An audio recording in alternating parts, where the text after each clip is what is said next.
দক্ষিণী superstar junior NTR এর প্রতীক্ষিত প্যান ইন্ডিয়া সিনেমা আবারও আলোচনায়। এতদিন এনটিআর নীল নামে পরিচিত প্রকল্পটি সম্ভাব্য নাম এখন জানা যাচ্ছে ড্রাগন। সম্প্রতি ভারতের সেন্সর বোর্ডের ওয়েবসাইটে সিনেমাটির গ্লিপস সার্টিফিকেশনে তথ্য প্রকাশ হওয়ার পরই বিষয়টি সামনে আসে।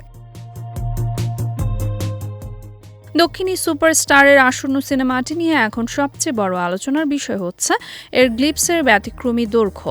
বিভিন্ন প্রতিবেদন অনুযায়ী এই ভিডিওটির রান টাইম 4 মিনিট 35 সেকেন্ড, যা প্রমোশনাল ভিডিওর ক্ষেত্রে বেশ বিরল। যেখানে সাধারণ কোনো সিনেমার গ্লিপস বা টিজার 1 মিনিটের মধ্যে সীমাবদ্ধ থাকে, সেখানে পরিচালক প্রশান্ত নীলের এই 4.5 মিনিটের দীর্ঘ ঝলক দর্শকদের মাঝে নতুন এক বিস্ময়ের জন্ম দিয়েছে। জানা গেছে আগামী 19 মে মধ্যরাতে বিশেষ এই গ্লিপসটি প্রকাশ পাওয়ার কথা রয়েছে, যার ঠিক একদিন পর 20 মে উদযাপিত হবে জুনিয়র এনটিআর এর জন্মদিন।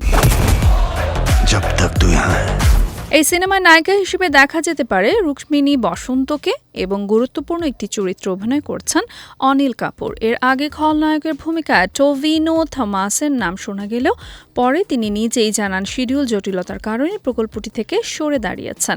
এখন সেই চরিত্রে শাহিদ কাপুরকে নেয়ার আলোচনা চলছে বলে গুঞ্জন রয়েছে। জুনিয়র এনটিআর ও প্রশান্ত নীলের এই বিগ বাজেট সিনেমাটি নিয়ে ভক্তদের মাঝে আগ্রহের পারদ আরও বাড়িয়ে দিয়েছে নতুন এক গুঞ্জন। চলচ্চিত্র পাড়ায় জোর চর্চা চলছে যে ড্রাগন সিনেমাটির গল্প এতটাই বিশাল যে এটি নাকি 2 পর্বে বড় পর্দায় আসতে চলেছে। বর্তমানে সিনেমাটির মুক্তির তারিখ নির্ধারণ করা হয়েছে 2027 সালের 11 জুন।